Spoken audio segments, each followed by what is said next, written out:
Hi everybody, this is Jen from Cookies, Cupcakes, and Cardio.com. We have many friends, family, and viewers from the United States. So to help you guys celebrate the 4th of July, I've put together a giant American flag candy bar. The base is a chewy, crunchy cookie, and the top is a delicious candy nougat. So let's get started for this special 4th of July treat. So to make our giant candy bar, we're going to have to make something called nougat, which is the soft part of the chocolate bar. We're going to need 2 cups of granulated sugar, and we're going to need 2/3 of a cup of white or light corn syrup.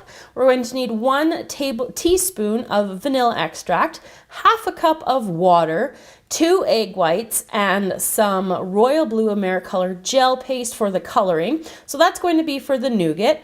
And now for the rest of the candy bar, we're going to be using blue and red and white M&Ms and some white dragées. These are just little small sprinkles that are round in shape.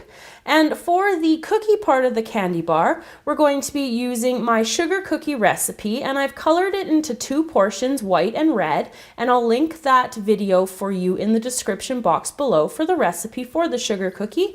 And then you're going to need a couple of cups of chocolate to cover your candy bar. Now you can use any type of chocolate that you want. I found this kind of chocolate at Target. It's 300 grams per bar, and I'm using about 3 to 4 of these bars to cover the entire candy bar. So we're going to start with the cookie base part of the chocolate bar. So I've rolled out my red portion here, about 1/8 of an inch thick for the cookie dough. And my chocolate bar is going to be about 8 inches long. So I'm just going to use my ruler here and a pastry cutter to cut that part out and make a little mark going at the 8 and at the 0. And it's about 4 inches in width. So I'm going to cut again.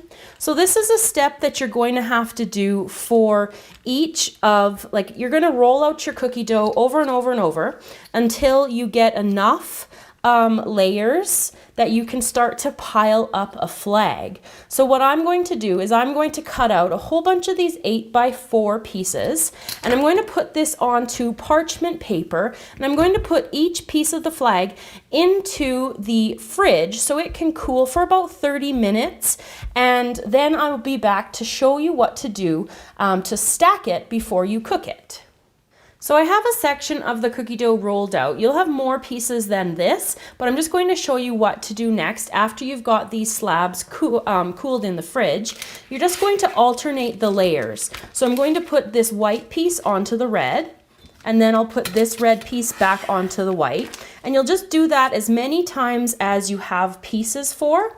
And then you're going to bake them in the oven at 350 degrees for about 30 to 40 minutes. Now, if you want a really crunchy bottom to your chocolate bar, then bake it for a longer time. If you want more of a chewy bottom, then bake it for a shorter time, around the 30-minute mark. So I'm going to bake up my slabs, and then I'll be back to show you the next step, making the nougat.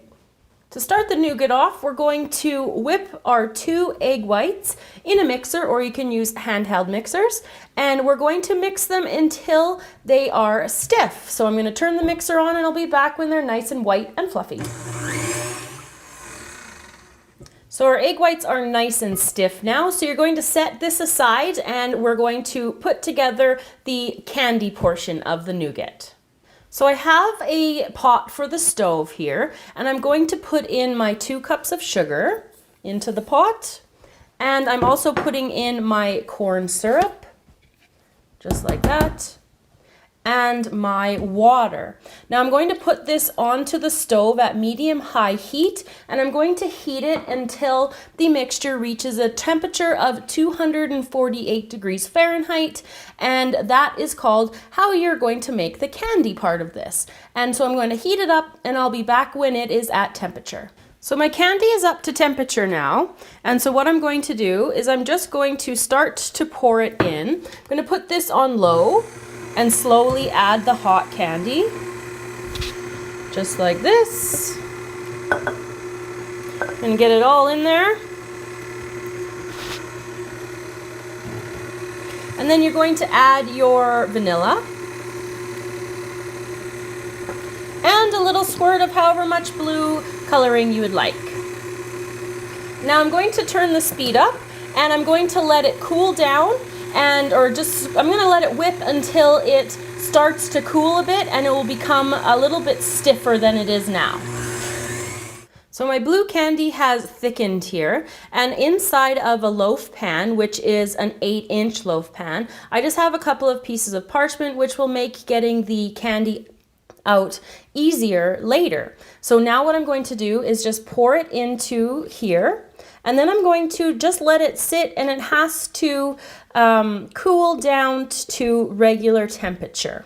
So that's going to take probably a couple of hours. So while my nougat is cooling, what I'm going to do is I'm going to just trim off the sides here of my baked cookie. So I just want to have even sides, as even as you can get them, and that's just me being really picky. So if you don't care, then you don't need to waste part of your cookie here. So I'm just going to do that to both sides, and then hopefully my nougat will be ready to be placed on top. So I have my cookie dough here, and it's sitting on top of a cooling tray, which is sitting on top of some parchment paper and a cookie tray, because that's going to catch the chocolate when we do the next step in the subsequent little clip part. So what I'm going to do now is just take my nougat that has cooled, and I'm just going to place it on top, directly on top of the cookie part, just like that, and then peel off your parchment paper. So the next step is to take your melted chocolate, and I just find the easiest way to do it is just to put a spoonful at a time on top, and then just using a offset spatula, you're just going to push it over the side, and you're going to cover your chocolate bar using as much chocolate as you want. So I have my chocolate bar covered in my chocolate, and if you work fast enough, you can probably do the next step while your chocolate is still wet, but I have some more of my melted chocolate here in a piping bag, and I'm going to use it in order to get my M&Ms to stick in the flag formation. So you just need a little bit put down there.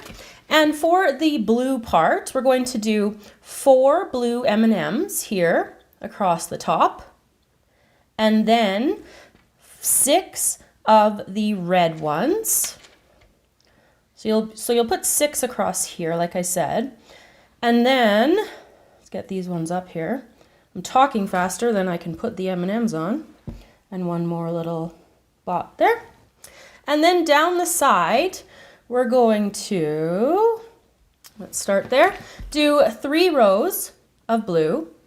So 1, 2, there's our 3 rows. And then the next row will be white, and then a red, and another white, and another red. So there we go, a white and a red. So I'm going to fill in the rest of the flag, and I'll show you the next step after I've got it filled in. Once you have your flag laid out with the M&Ms, you're going to take a little bit more chocolate, and in between each of the blue parts, we're going to use a little bit of, or a little dragée here, just to imitate the flag, or the stars that you would find on the American flag. So we're just going to put those in, and then I'll be back to close the video and of course show you a cut version of the candy bar. So there you go, everybody, how to make a giant American flag candy bar. I hope you enjoyed the tutorial today, and I'd like to wish all of our American friends, family, and viewers a very happy 4th of July. Remember, if you make this giant candy bar, make sure you take a picture of it and send it to me on one of our social media sites. Those are all linked in the description box below, and also in the description box below is our version of a surprise inside American flag cake. So make sure you check that out as well. Thanks again for watching, and remember to subscribe to the channel, and I'll see you again next time.